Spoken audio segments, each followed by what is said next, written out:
Yon, what's up mga masters? Nandito na naman tayo sa panibagong araw, panibagong kabanata na naman ang pagsasama-samahan natin ngayon guys. Magandang gabi mga masters, bali ngayon po ay 4 na videos po ma-upload ko po sa aking YouTube channel. Tama nga mga masters, 4 na videos nga po ang ma-upload ko po.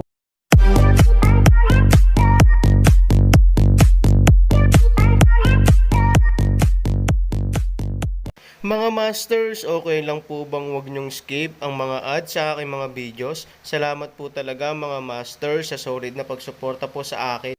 Bali mga masters, kung bago ka pa lang po sa aking YouTube channel, please click the subscribe button, lalong-lalo na po yung notification bell guys, para maging connected pa rin tayo sa isa't isa at maging updated kayo sa mga susunod ko pang video. Bali mga masters, bago natin umpisahan ng kwento ay mag-shoutout po muna tayo para sa mga solid nating tagapakinig. Shoutout kay Mario Francisco at shoutout kay Robert Tolentino. Yun na nga mga masters, no? Bali hindi na ito patagalin. In 3, 2, 1, let's go! Kabanata 2046 hanggang 2050. Sa sandaling umalis siya sa compound ng pamilya Chen, napansin ng Aaron na hindi bababa sa 100 tao ang sumusunod sa kanya. Tila talagang kinasusuklaman siya ni Huang Xiaoyong at nag-aksaya ng maraming kamay sa kanya. Ngunit isipin ang tungkol sa pagkakakilanlan ni Huang Xiaoyong. Bilang anak ng pinuno ng lungsod, hindi big deal para sa kanya na magpakilos ng higit sa 10 tao. Si Han Sanchen ay sadyang gumagala sa kalye. Bukod sa palihim na pagsunod, ang mga taong iyon ay hindi nang ahas na pigilan siya ng harapan. Tila natatakot din sila sa publiko at hindi naglakas loob na kumilos ng lantaran. Alam nito, sadyang naglakad si Aaron patungo sa gate. Young master, napunta na sa gate ang mga basura. Aalis na daw siya ng syudad. Ipinaalam ng alipin kay Huang Xiaoyong ang balita sa unang pagkakataon. Natigilan sandali si Huang Xiaoyong at sinabing, lalabas ng lungsod ang taong ito. Hindi ba niya alam na haharapin ko siya? Young master, torpe siguro siya. Hindi siya mukhang matalino, sabi ng katulong. Ngumisi si Huang Xiaoyong at sinabing, ito ay nagbibigay sa akin ng pagkakataon. Sa kasong ito, hindi na siya makakabalik ng buhay. Tara na, gusto kong makita sa sarili ko kung ano ang pag-aaksaya na ito. Si Chen Yanran ay handang pakasalan siya. Bobo ba si Aaron? Siyempre hindi. Ang kanyang talino ay hindi maihahambing sa mga ordinaryong tao. Ang dahilan kung bakit niya ginawa ito ay para bigyan ng pagkakataon si Huang Xiaoyong. Ang problemang ito ay hindi maaalis ng walang dahilan para sa Aaron, kaya ang tanging solusyon ay harapin ito. Ang Aaron ay mayroon ding sariling mga ideya. Dahil si Huang Xiaoyong ay anak ng pinuno ng lungsod, kung siya ay magagamit bilang isang piraso ng chess, ang Aaron ay maaaring mamuno sa hinaharap na lungsod ng Longyan. Sa tulong ni Huang Xiaoyong sa dilim, mas madaling mahanap si Jiang Yingying. Siyempre, ang saligan ay ang Jiang Yingying ay dapat nasa lungsod ng Longyan. Sa tuwing naiisip niya ang problemang ito, mag-aalala ang Aaron. Hindi mahalaga kung siya ay isang lalaki na nakoma sa mahabang panahon, ngunit si Jiang Yingying ay isang babae. Kapag naiuwi na siya ng ilang taong may masamang intensyon, magiging seryoso ang kahihinatnan. Sa labas ng lungsod, Aaron sadyang umalis sa pipeline, patungo sa ilang Tagaytay, walang mga tao dito, maaaring hayaan Huang Xiaoyong lumitaw ng walang takot.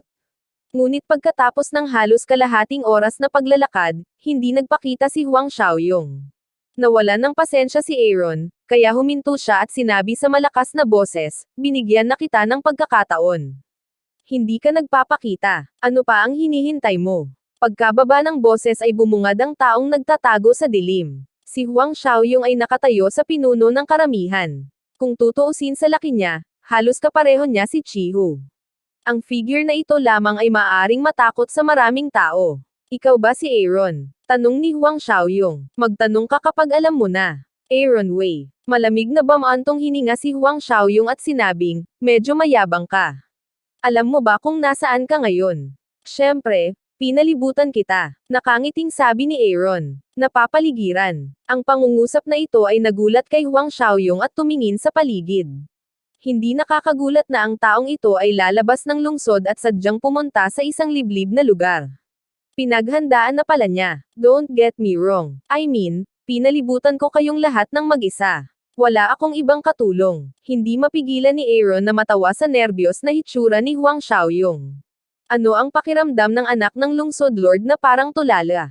Si Huang Xiaoyong ay natigilan sandali, at pagkatapos ay tumawa. Pinalibutan mo kaming lahat ng mag-isa, Aaron. Bakit? Sa tingin mo hindi pa ba sapat? Tanong ni Aaron. Hahaha. Humagalpak ng tawa si Huang Xiaoyong, at maging ang kanyang mga tagasunod ay hindi napigil ang tumawa. Sa kanilang opinyon, ang mga salita ni Aaron ay mga hanggal.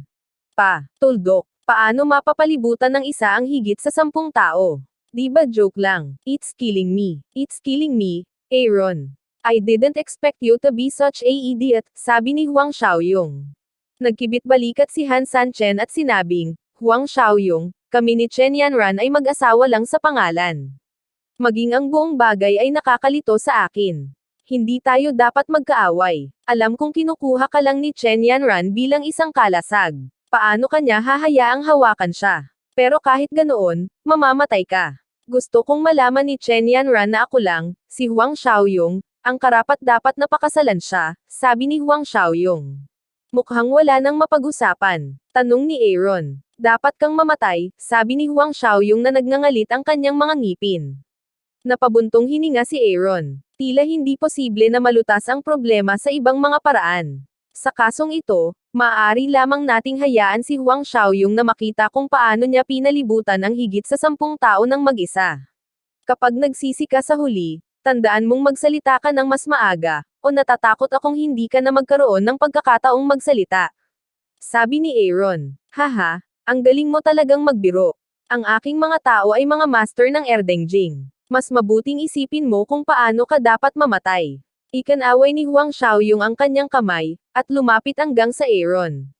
Matatawag mo bang master si Erdengjing? Ang kanilang lakas, higit sa lahat, ay pataas-baba lang sa antas ng Xuanzi. Aaron gustong ilagay sila sa mata, hindi sila kwalipikado, tingnan natin kung ano ang isang master. Bahagyang tumaas ang sulok ng bibig ni Aaron, at hindi na hinintay ang mga taong iyon, para lapitan, nagkusa siyang umatake. Sa opinyon ni Huang Xiaoyong, sayang ang Aaron. Sa Longyan City, ang tanging maaaring magkaroon ng napakaraming 2 Lamp Realm Master ay ang mansyon ng City Master.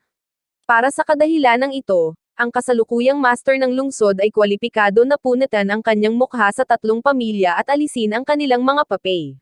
Sa mundo ng Xuanyuan, ang lakas ay tumutukoy sa katayuan, ngunit ang katayuan ay hindi maaaring maging kapareho ng lakas. Sa makatuwid, kahit na makilala ng mga matataas na opisyal ng korte ng imperial ang mga tunay na eksperto, kailangan nilang matakot kay Yuxia, tulad ng Apocalypse. Ito ay isang lugar kung saan iginagalang ang lakas. Ang Aaron ay napupunta ng malalim sa pagkubkob ng higit sa 10 tao. Sa tuwing gagawa siya ng hakbang, may kalaban na mapupuntahan. Ang tinatawag na malakas na tao sa Erlengjing ay nasa kamay ni Aaron. Sa isang galaw lamang, mapapawala niya ang pagiging epektibo ng labanan sa kalaban. Nang makitang isa-isang bumagsak ang kanyang mga tao, nanlaki ang mga mata ni Huang Xiaoyong at halos bumaba ang kanyang baba sa lupa. Young Master, ito. Napakalakas ng taong ito na hindi siya matatalo sa harap ng pagkubkob ng higit pa, kaysa sa 10 Lampara Masters. Nagtatakang sabi ng katulong kay Huang Xiaoyong. Walang imak si Huang Xiaoyong. Ang dahilan kung bakit siya nang ahas na maging mayabang ay dahil sa 2 Lamp Realm expert na ito sa paligid niya. Ngunit ngayon, hindi maipakita ng mga ekspertong ito ang kahit katiting na combat effectiveness sa harap ng Aaron. Paanong hindi makapaniwala si Huang Xiaoyong, ngunit ang katotohanan ay nagpapakita lamang sa kanyang harapan. Hindi nagtagal, nahulog ang lahat. Pinatunayan ng Aaron ang mga salita ng pagkubkob noon, nang hihinayang kaba. Matapos makinig sa mga salita ni Han 3,000, biglang nagising si Huang Xiaoyong mula sa pagkagulat, at ang mga lalaking nasa tabi niya ay natakot na sa lupa habang nanlambot ang kanilang mga binti. Ikaw, sino ka? Nakita ni Huang Xiaoyong si Aaron na naglalakad patungo sa kanya, walang malay na umatras ng ilang hakbang. Sa opinyon ni Huang Xiaoyong, tiyak na patay na si Han Sanchen kapag umalis siya sa tirahan ni Chen at pumunta sa mga suburb. Akala pa niya ay bobo si Han Sanchen noon, ngunit ngayon ay naiintindihan na niya kung bakit ginawa ito ni Han Sanchen. Ang basurang ito, na inaakala ng marami, ay hindi talaga basura. Kaya niyang lutasin ang higit sa 10 Lamp Realm Masters sa napakaikling panahon. Malakas ang lakas niya, kahit sa 4 na ilaw. 4 na ilaw. Ang ganitong malakas na kaharian ay bihira sa lungsod ng Longyan. Sa pagmamalabas, siya ang unang master ng lungsod ng Longyan. Ako, ang pangalan ko ay Aaron, ang asawa ni Chen Yanran. Paano ka makakalimutan kaagad? Nakangiting sabi ni Aaron. Nilunok ni Huang Xiaoyong ang kanyang lalamunan. Siyempre, alam niya ang pagkakakilanlan ng lalaking nakatayo sa kanyang harapan, ngunit ang itinanong niya ay hindi isang kilalang bagay, ngunit isang nakatagong pagkakakilanlan ng Aaron. Bakit mo gustong pakasalan si Chen Yanran at manatili sa lungsod ng Longyan? Nagtataka si Huang Xiaoyong. Gustong malaman. Tanong ni Aaron. Tumanggo si Huang Xiaoyong na parang kalahating kilong bawang. Kung gusto mong malaman, masasabi ko sa iyo, ngunit sa ibang tao, kusa na sabi ni Han Sanchen, na nag-iiwan ng suspense. Natigilan sandali si Huang Xiaoyong, at hindi nagtagal ay napagtanto niya ang kahulugan ng Aaron, ngunit ayaw niyang gawin iyon. Pagkatapos ng lahat, kasama ang 2 Lamp Realm expert na ito, ang mansyon ng City Lord ay maaaring makipagkompetensya sa 3 pamilya. Kung mamamatay ang mga taong ito, mawawalan ng kapangyarihan ang mansyon ng Panginoon na lumaban sa kanila. Kung gusto mong maging masunurin, pwede kitang kunin bilang apprentice. Aaron makita Huang Xiaoyong ay nag-aalangan pa rin, patuloy na sabihin. Tanggapin. Maliwanag ang mga mata ni Huang Xiaoyong. Hulaan niya na ang Aaron ay may hindi bababa sa 4 na Lamp Realm Strength, o mas mataas pa. Kung kaya niyang sambahin ang isang guro bilang guro, ito ay isang gintong pagkakataon para sa kanya. Pagkatapos ng lahat, mas mahusay na maging malakas kaysa sa iyong sarili. Oo, nagdesisyon kaagad si Huang Xiaoyong. Dahil ang mga taong iyon sa Erdengjing ay malubhang nasugatan, wala silang pagtutol kahit na kumilos si Huang Xiaoyong. Han 3,000 pabalik sa lahat ng ito, narinig lamang ang patuloy na sigaw. Alam ni Huang Xiaoyong na nag-aalala si Aaron sa pagkakalantad ng kanyang pagkakakilanlan, kaya kahit na siya ay kanyang personal na lingkod, hindi niya binibitawan. Matapos ang lahat ng ito, si Huang Xiaoyong ay lumakad ng may paggalang sa Aaron at bahagyang yumuko ang kanyang ulo. Bagamat galit na galit siya sa Aaron noon, dahil ninakawan ni Aaron ang kanyang pinakamamahal na babae, ngunit ngayon, kumpara sa mga babae, halatang mas kaakit-akit ang dating. Bagamat si Huang Xiaoyong ay may simpleng pag-iisip at nabuo ang mga paa, naiintindihan pa rin niya ang simpleng katotohanan. Kung siya ay magiging mas malakas, ilang magagandang babae ang magkakaroon siya sa hinaharap. Hindi mo na kailangang malaman kung sino ako. Kung tungkol sa aking kaharian, natatakot akong matakot ka hanggang sa mamatay. Kaya hindi ko sasabihin sa iyo kung ano ang nangyari ngayon. Walang sino man, kabilang ang iyong ama, ang makakaalam. Kung maglakas loob kang ibunyag, mahahawa ko ang buong bahay ng pinuno ng lungsod. Sabi ng Aaron Light. Tinanggo ni Huang Xiaoyong ang kanyang ulo na may matatag na ekspresyon. Kumbinsido siya na ang mga salita ni Aaron ay mansyon lamang ng Panginoon ng lungsod. Ano ito para sa gayong master? Guro.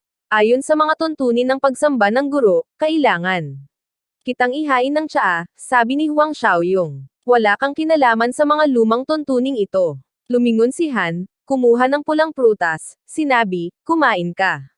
Master, ano ito? Tanong ni Huang Xiaoyong na may pagtataka sa mukha.